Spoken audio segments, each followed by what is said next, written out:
أعوذ بالله من الشيطان الرجيم بسم الله الرحمن الرحيم وإلى ثمود أخاهم صالحا قال يا قوم اعبدوا الله ما لكم من إله غيره وأنشأكم من الأرض واستعمركم فيها فاستغفروه ثم توبوا إليه إن ربي قريب مجيب قالوا يا صالح قد كنت فينا مرجوا قبل هذا أتنهانا أن نعبد ما يعبد آباؤنا وإننا لفي شك مما تدعونا إليه مريب قال يا قوم أرأيتم إن كنت على بينة من ربي وآتاني منه رحمة فمن ينصرني من الله إن عصيته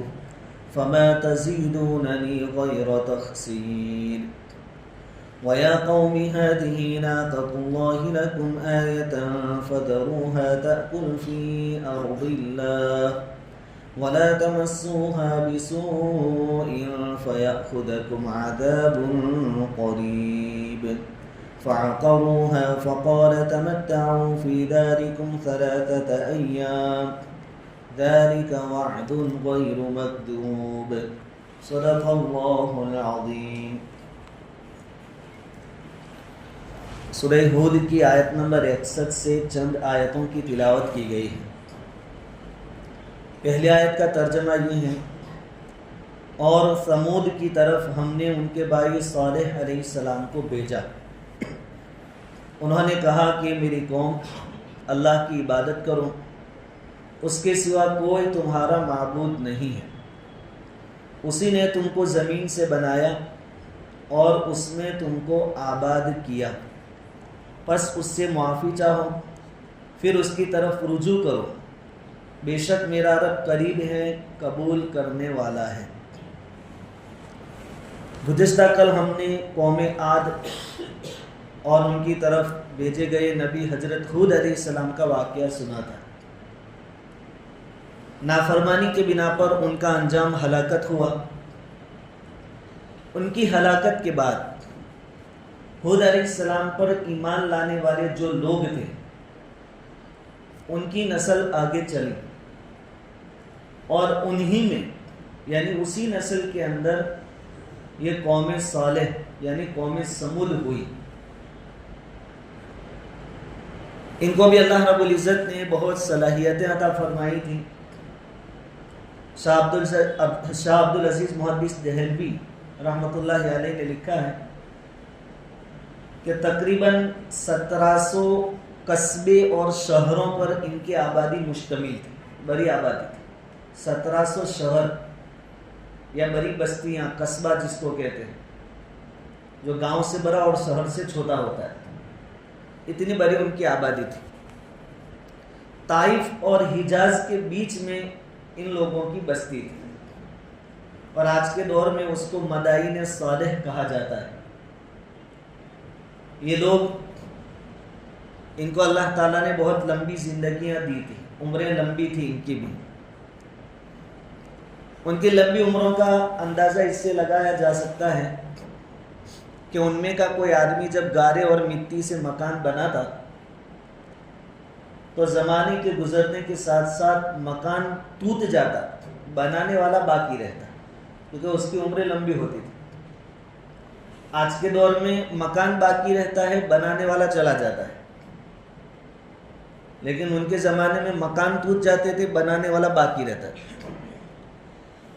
آج ایک ہی صورت ہے جس میں آدمی باقی ہو اور مکان ٹوٹ جاوے، اور وہ ہے حکومت کا بلڈوزر،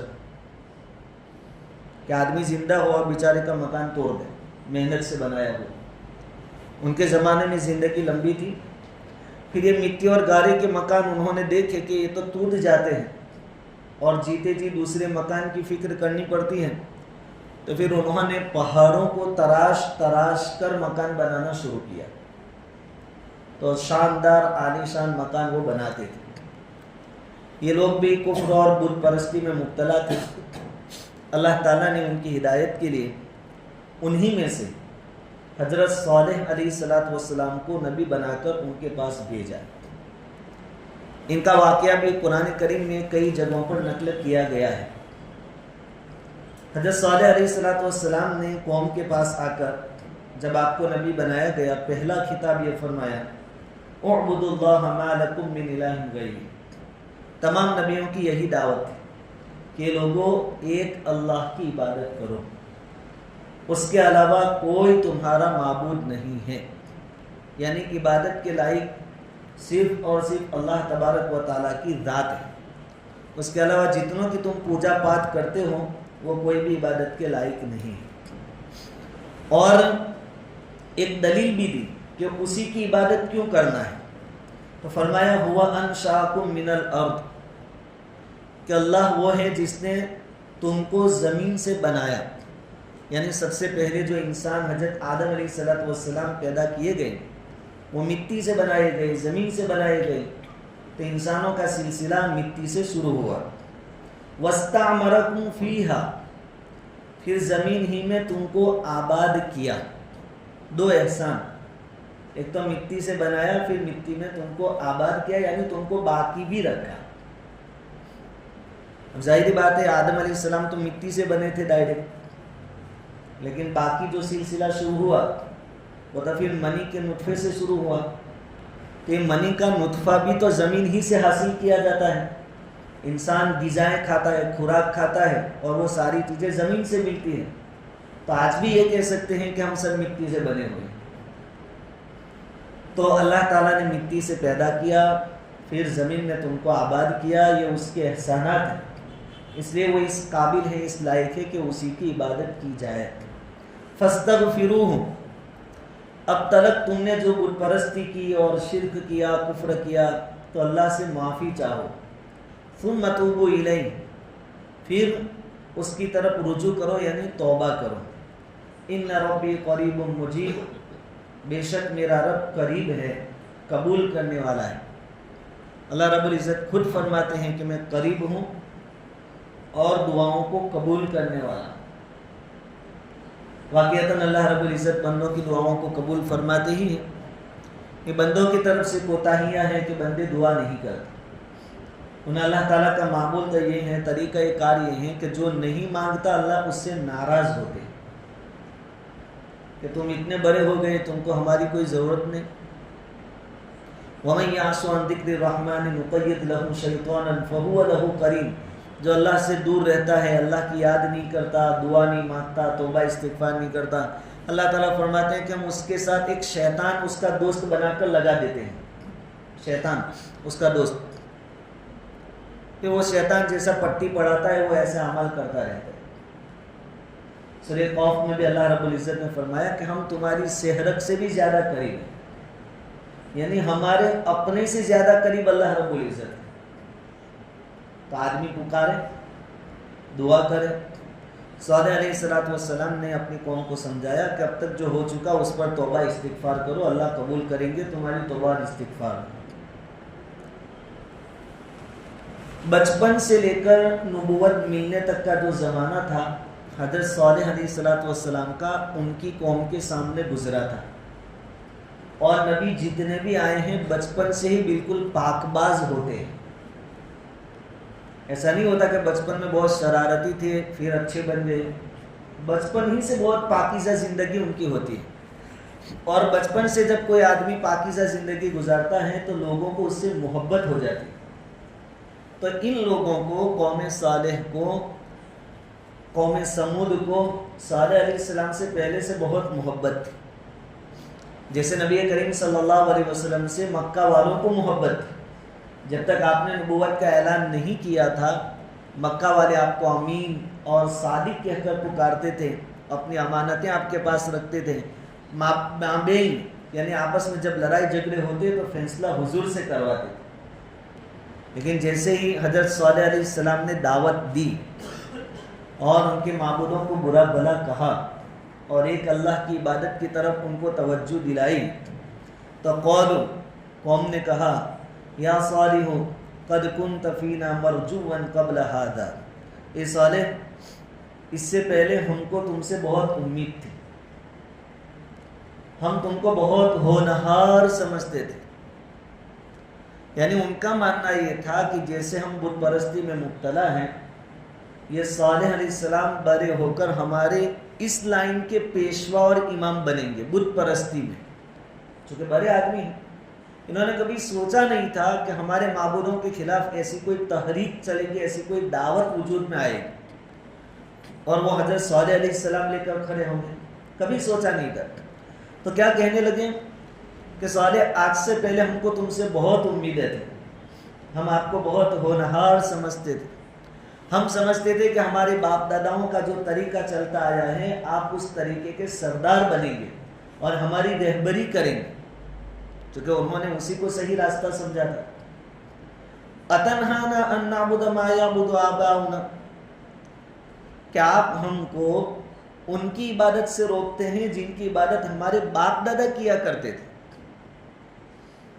مشرکین کے پاس بتوں کی عبادت کے جواز کے لیے کوئی دلیل نہیں تھی، صرف یہی کہ انا وجدنا آباءنا علی ہؤلاء، ہم نے ہمارے باپ دادا کو ایسا کرتے دیکھا ہے تو ہم بھی ایسا کر رہے ہیں. بس یہی ان کے پاس ایک دلیل ہوتی تھی اور دوسری کوئی دلیل ان کے پاس نہیں ہوتی تھی. تو یہ صالح علیہ السلام کی قوم آپ سے کہہ رہی ہیں، قوم سمود کہہ رہے ہیں کہ کیا تم ہم کو ان کی پوجا سے روکتے ہو جن کی پوجا ہمارے باپ دادا کیا کرتے تھے. اور یہ جو چیزیں باپ داداؤں کی جاری کی ہوئی آدمی اس کو جلدی سے چھوڑتا نہیں ہے. ہم بھی جب شروع میں آئے تو یہاں وہ کوئی آدمی مر جائے تو ختم کا ماحول تھا.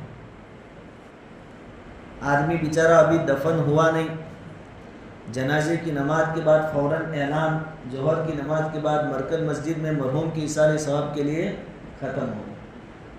اور پھر لوگ بیٹھ جاتے تھے، پڑھتے تھے. کہ جب اس پر بریک لگانا شروع کیا تو کچھ وواد بھی ہوئے، اختلافات بھی ہوئے، لیکن الحمدللہ ابھی علماء عالم لوگ غالب آ گئے ہیں اور ختم کا سلسلہ. ایک ختم پڑھنے والوں کے پاس دلیل کچھ نہیں. کیا دلیل؟ سالوں سے چلا آ رہا ہے ہمارے باپ دادا کے زمانے سے، بس یہ بھی یہی دلیل ہے. باپ دادا کے زمانے سے، قرآن سے، حدیث سے، حضور سے، صحابہ سے کوئی دلیل نہیں، لیکن پہلے سے چلا آ رہا ہے.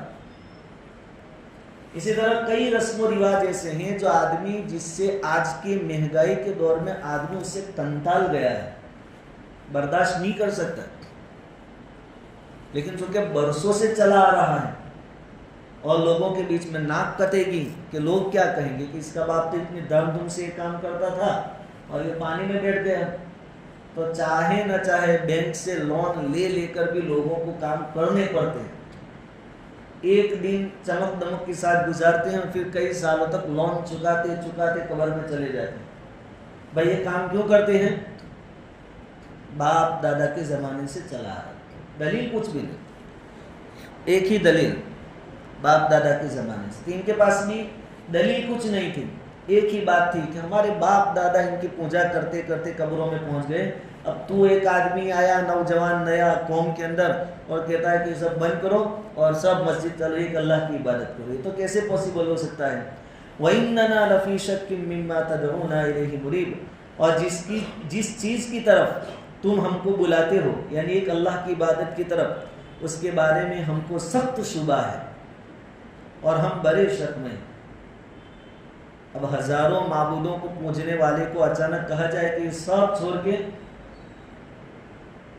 ایک کی عبادت کرو، تو اللہ تعالیٰ جس کو ہدایت ہے وہ تو ٹھیک ہے، ورنہ آدمی جلدی سے ایسی پرانی چیزیں چھوڑتا نہیں ہے. تو کہا کہ یہ تم جو دعوت لے کر آئے ہو وہ ہمارے دماغ میں بیٹھ نہیں، ہم شک میں ہیں. حضرت صالح علیہ السلام نے جواب دیا، قال یا قوم ارأیتم ان کنت علی بینۃ من ربی وآتانی منہ رحمہ فمن ینصرنی من اللہ ان عصیت. یعنی صالح علیہ السلام کہتے ہیں کہ تمہارا کہنے کا مطلب یہ ہے کہ میں بھی یہ سب میری دعوت چھوڑ دوں، اپنا مشن چھوڑ دوں اور تمہارے جیسا بن جاؤں، یا تم کو تمہارے حال پر چھوڑے رکھوں؟ ارے اللہ تعالیٰ نے مجھے نبوت کی نشانی دی ہے، بینہ اور دلیل دی ہے، اور رحمت یعنی مجھے نبوت سے نوازا ہے. جب میں نبی بنایا گیا تو اب میرا فرض منصبی ہے، میری ذمہ داری ہے کہ میں تم کو ایک اللہ کی عبادت کی دعوت دوں. تو آگے چل کر ایسا کبھی نہیں ہوگا کہ میں تم کو تمہارے حال پر چھوڑ دوں اور تمہارے معبودوں کو برا بھلا کہنا چھوڑ دوں، یا یہ کہ میں تمہارے نقش قدم پر چلنا شروع کر دوں. فما تزیدوننی غیر تقصیر، پس تم کچھ نہیں بڑھاؤ گے میرا سوائے نقصان کے. یعنی اگر میں تمہارے کہنے پر چل پڑا تو میری دنیا اور آخرت دونوں کیا ہو جائے گی؟ برباد ہو جائے گی. پھر قوم نے کہا، جیسا کہ ہر قوم نے کہا تھا کہ اچھا یہ تم یہ صفائی اور جواب تو بہت دیتے ہو، کوئی نشانی لاؤ، نشانی جس سے ہم کو لگے کہ واقعتاً تم اللہ کے نبی ہو. تو سب نے مشورہ کر کے ایک نشانی طلب کی صالح علیہ السلام سے کہ پہاڑی علاقہ تھا، اس کے اندر کاتبہ نام کا ایک پہاڑ تھا یا بڑی چٹان تھی بہت بڑی. کہا کہ اس کاتبہ نام کی چٹان کے اندر سے 10 ماہ کے حمل والی اونٹنی نکال کے دکھاؤ. اونٹنی نکلے ہمارے سامنے، اس کے پیٹ میں حمل ہو، وہ بھی 10 مہینے کا، یعنی گابن اونٹنی نکال کے بتاؤ. مفسرین نے لکھا ہے کہ چونکہ معجزہ جب مانگنے کے بعد مل جائے اس کے بعد کوئی ایمان نہ لاوے تو اللہ کا عذاب آتا ہے.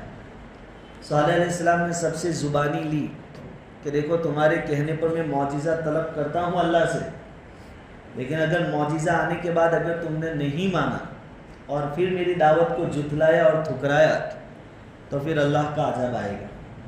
تو سب نے وعدہ کر لیا. ان کو ایسا تھا کہ یہ کوئی نبی ہے نہیں اور پہاڑ سے ان سے اونٹنی نکلنے والی ہے نہیں.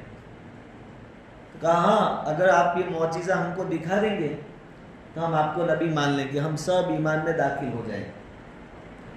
حضرت صالح علیہ السلام نے اللہ تبارک و تعالیٰ کی بارگاہ میں دعا فرمائی.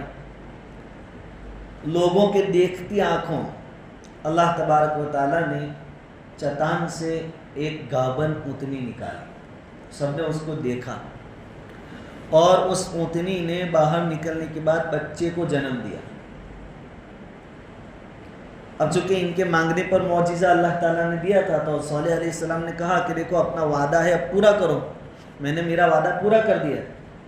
تو وہ قوم اپنے وعدے سے مکر گئی اور مذاق اڑانے لگی اور انکار کرنے لگی کہ ہم پھر بھی نہیں مانیں گے. نشانی منہ مانگی مل گئی تو ابھی ہم آپ پر ایمان لانے والے نہیں ہیں. صالح علیہ السلام نے ان کو نصیحت فرمائی کہ دیکھو تم نے نافرمانی تو کی ہی کی ہے، لیکن یہ جو ہے نا اونٹنی اللہ کی اونٹنی ہے، اللہ نے اپنی قدرت سے نکالا ہے، اس لیے اس کے ساتھ چھیڑ چھاڑ مت کرنا. اب وہ اونٹنی پانی بہت پیتی تھی، گھاس چارہ بھی چرتی تھی. تو صالح علیہ السلام نے لوگوں میں یہ باری تقسیم کر دی کہ ایک دن صرف اور صرف یہ اونٹنی کنویں سے پانی پیے گی جو اللہ نے نکالی، اس دن تمہارے جانور پانی نہیں پئیں گے، اور دوسرے دن تمہارے جانوروں کو پانی پلایا جائے گا، یہ اونٹنی نہیں پیے گی. اور تفسیر کی کتابوں میں لکھا ہے کہ جس دن اونٹنی کی باری ہوتی تھی اور اونٹنی پانی پیتی تھی تو جتنا پانی پیتی تھی اتنا دودھ دیتی تھی جو پوری قوم کو کام آتا تھا. لیکن قوم بجائے اس کے کہ اللہ تبارک و تعالیٰ نے جو نعمت دی، اپنی منہ مانگی نشانی عطا فرمائی، اس پر اس کا شکر ادا کرتے اور ایمان لاتے، سرکشی پر اتر آئے. پہلے سے سرکش تو تھے ہی تھے، مزید آگے بڑھے، ترقی کی اور اب پلاننگ کرنے لگے کہ اس اونٹنی کو ہم قتل کر دیں کیونکہ اس کی وجہ سے پانی کا اور گھاس چارے کا مسئلہ کھڑا ہو رہا ہے. حضرت صالح علیہ السلام نے سمجھایا کہ اسے چھیڑ چھاڑ مت کرنا نہیں تو اللہ کا عذاب آئے گا. وَيَا قَوْمِ هَٰذِهِ نَاقَةُ اللَّهِ لَكُمْ آیَةً، اور صالح علیہ السلام نے فرمایا کہ میری قوم یہ اللہ کی اونٹنی ہے، تمہارے لیے ایک نشانی ہے. فَذَرُوهَا، پس اس کو چھوڑ دو، تَأْكُلْ فِي أَرْضِ اللَّهِ، کہ وہ اللہ کی زمین میں کھائے.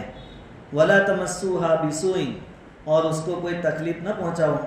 فَيَأْخُذَكُمْ عَذَابٌ قَرِيبٌ، ورنہ بہت جلد تم کو عذاب پکڑ لے گا. لیکن پھر قوم نے مشورہ کیا کہ اس اونٹنی کو قتل کرنا ہے، ختم کرنا ہے. تو قوم میں سے 2 بدماش آدمی جو تھے، سرکش زیادہ ہوتے ہی ایسے سب جگہ، ان کو یہ کام سپرد کیا اور دونوں کو لالچ دی کہ اگر تم نے اونٹنی کو مار دیا تو بستی میں فلا فلا جو بہت خوبصورت عورتیں ہیں وہ ہم تمہارے حوالے کر دیں گے. عورتوں کی لالچ. ان لوگوں نے گھاٹ لگایا, اونٹنی کے گزرنے کا جو راستہ تھا وہاں بیٹھ گئے اور اندھیرے میں اونٹنی کو قتل کر دیا. فَعَقَرُوهَا, پھر انہوں نے اس کے پاؤں کاٹ ڈالے, پہلے پاؤں کاٹے پھر اونٹنی کو قتل کر دیا. فقال, حضرت صالح علیہ السلام نے ان سے کہا, تمتعوا فی دارکم 3 ایام, کہ 3 دن اور اپنے گھروں میں فائدہ اٹھا لو, 3 دن کے بعد اللہ تعالیٰ کا عذاب آئے. اللہ تبارک و تعالیٰ کے یہاں طریقہ کار عذاب کے بارے میں یہ ہے کہ پہلے مصیبتوں میں گرفتار کیا جاتا ہے گنہگاروں کو, نافرمانوں. اگر وہ اس سے سبق حاصل کرے اور توبہ استغفار کرے تو عذاب سے بچ جاتے ہیں. اور اگر مصیبتوں میں مبتلا کیے جانے کے بعد اللہ کی طرف رجوع نہیں کیا جاتا ہے تو اللہ تعالیٰ فوراً نہیں پکڑتے ہیں, اس کے بعد اللہ کی طرف سے ان کو ڈھیل دی جاتی ہے, بلکہ اللہ کی طرف سے راحت اور آسانیاں بڑھا دی جاتی ہیں, ان کے اوپر نعمتیں برسائی جاتی ہیں. پھر ان نعمتوں میں پڑھ کر وہ قومیں بالکل غافل ہو جاتی ہے کہ ہم کو ایک وارننگ مل چکی آگے عذاب, بالکل غفلت میں مبتلا ہو جاتے ہیں. تب جا کے اللہ تعالیٰ ان کو اچانک پکڑ لیتے ہیں. یہاں اونٹنی قتل کر دی تو فوراً عذاب آ سکتا تھا, لیکن ان کو 3 دن کی مہلت ملی. حضرت صالح علیہ السلام نے فرمایا کہ اب 3 دن ہے تمہارے پاس. تفسیر کی کتابوں میں یہ بھی لکھا ہے کہ ان 3 دنوں کے اندر ان کے چہروں کا رنگ بدلنے لگا, کالے ہو گئے چہرے. پھر بھی کسی کو یہ توفیق نہیں ہوئی کہ اللہ کی طرف رجوع کرے اور توبہ استغفار کرے, روئے گر گرائیں اور آنے والے عذاب کو اللہ تعالیٰ سے دعا استغفار کر کے ٹال دے. بلکہ ان 3 دنوں میں بھی انہوں نے کوشش یہ کی کہ چلو اونٹنی کو تو ہم نے قتل کر دیا, صالح علیہ السلام کا معاملہ بھی ختم کر دے رہے, ان کو بھی قتل کر دے رہے, تو یہ مسئلہ ختم ہو جائے بستی میں سے. تو ان 3 دنوں میں انہوں نے حضرت صالح علیہ السلام کے قتل کی پلاننگ کی. صالح علیہ السلام نے فرمایا 3 دن اپنے گھروں میں فائدے اٹھا لو, ذالک وعد غیر مکذوب, یہ ایک ایسا وعدہ ہے جو جھوٹا نہیں ہوگا. 3 دن کے بعد جو عذاب کا وعدہ ہے وہ جھوٹا نہیں ہوگا. فلما جاء امرنا, پھر جب ہمارا حکم آ گیا یعنی عذاب آ گیا, نجینا صالحا, ہم نے حضرت صالح علیہ السلام کو بچا لیا, والذین آمنوا معه, اور حضرت صالح علیہ السلام کے ساتھ جو لوگ ایمان والے تھے ان کو بچا لیا, برحمت منا, اپنی رحمت سے بچا لیا عذاب سے, ومن خزی یومئذ, اور اس دن کی رسوائی سے محفوظ رکھ. ظاہری بات ہے کہ اس سے زیادہ رسوائی کیا ہوگی کہ کسی قوم پر اللہ کا عذاب آ جائے. سب سے بڑی رسوائی یہ ہے کہ اللہ کا عذاب آ رہا ہے. تو اللہ تعالیٰ نے عذاب سے اور اس دن کی رسوائی سے صالح علیہ السلام اور آپ کے ماننے والے کو بچا لیا. ان ربک هو القوی العزیز, بے شک آپ کا رب ہی طاقتور اور زبردست ہے. ساری طاقتیں اللہ رب العزت ہی کے قدرت میں ہیں. وَأَخَذَ الَّذِينَ ظَلَمُوا الصَّيْحَةَ, اور جن لوگوں نے ظلم کیا تھا, نافرمانیاں کی تھی, ایمان نہیں لائے تھے اور سرکشی کی تھی, ایک ہولناک چیخ آواز نے ان کو پکڑ لیا. حضرت جبرائیل علیہ السلام نے ایک چیخ ماری, اور اس چیخ کی آواز ایسی تھی کہ پوری دنیا میں جو بجلی گرجتی ہے, پوری دنیا کی بجلیوں کی گرج کو جمع کر کے جو آواز بنتی ہے, اس سے زیادہ خطرناک آواز تھی اس کے اندر, اس چیخ کے اندر. تو اس چیخ کی وجہ سے ان کے سینے اور کلیجے پھٹ گئے اور وہ لوگ اپنے گھروں میں اونٹے گر گئے. یہاں پر چیخ کے ذریعے ہلاک کرنے کا ذکر ہے. قرآن کریم میں دوسری جگہ یہ ذکر آیا ہے کہ ان کو زلزلے کے ذریعے ہلاک کیا گیا. مفسرین فرماتے ہیں ممکن ہے دونوں عذاب آئے ہوں, زلزلہ بھی آیا ہو اور چیخ بھی آئی ہو. بہرحال فَأَصْبَحُوا فِي دِيَارِهِمْ جَاثِمِينَ, جب ان کو چیخنے اور آواز نے پکڑ لیا تو صبح کو وہ اپنے گھروں میں اونٹے پڑے رہ گئے. سب کو اللہ تعالیٰ نے ختم کر دیا. كَأَن لَّمْ يَغْنَوْا فِيهَا, جیسے کہ وہ کبھی ان میں بسے ہی نہیں تھے. ایک دن پہلے تک تو بستی آباد تھی، لوگوں کی چہل پہل تھی، 1700 قصبے، 1700 شہر ایک ساتھ اللہ رب العزت نے ختم کر دیا. ایسا لگتا تھا کہ یہاں سالوں سے کوئی رہتا ہی نہیں، سب ہلاک ایک ساتھ. الا ان ثمود کفروا ربہم، سنو سمود نے اپنے رب کا انکار کیا، نافرمانی کی، تو ان کا یہ حال ہوا. الا بعدا لثمود، فٹکار ہے قوم سمود کے لیے، لعنت ہے قوم سمود کے لیے. تو یہ سورہ ہود کے اندر نبی کریم صلی اللہ علیہ وسلم کی تسلی کے لیے اللہ تبارک و تعالیٰ نے 7 نبیوں کے قصے بیان کیے ہیں. اس میں سے یہ دوسرا واقعہ یہاں ختم ہوتا ہے. اس واقعے سے بھی ہمیں سبق حاصل کرنا ہے کہ ایک تو اللہ رب العزت تمام قدرتوں کا مالک ہے، دوسرا یہ کہ فرمانی پر اللہ تعالیٰ دنیا میں بھی نفع عطا فرماتے ہیں اور آخرت میں ہمیشہ کی جنت عطا فرمائیں گے، اور نافرمانیوں پر اللہ تعالیٰ دنیا میں بھی پکڑتے ہیں اور آخرت میں ہمیشہ کی جہنم ہوگی. اس لیے اللہ تعالیٰ نے ہمیں جو ایمان کی دولت نصیب فرمائی ہے اس پر ہم اللہ تعالیٰ کا شکر ادا کریں اور یہ دعا کریں کہ اللہ تعالیٰ جب تک ہمیں اس دنیا میں قائم رکھے، زندہ رکھے، باقی رکھے، ایمان اور عقائد کی سلامتی کے ساتھ باقی رکھیں، اور جس وقت اللہ تبارک و تعالیٰ ہمارے لیے موت کا فیصلہ فرمائے، ایمان والی اپنی رضامندی والی موت نصیب فرمائے.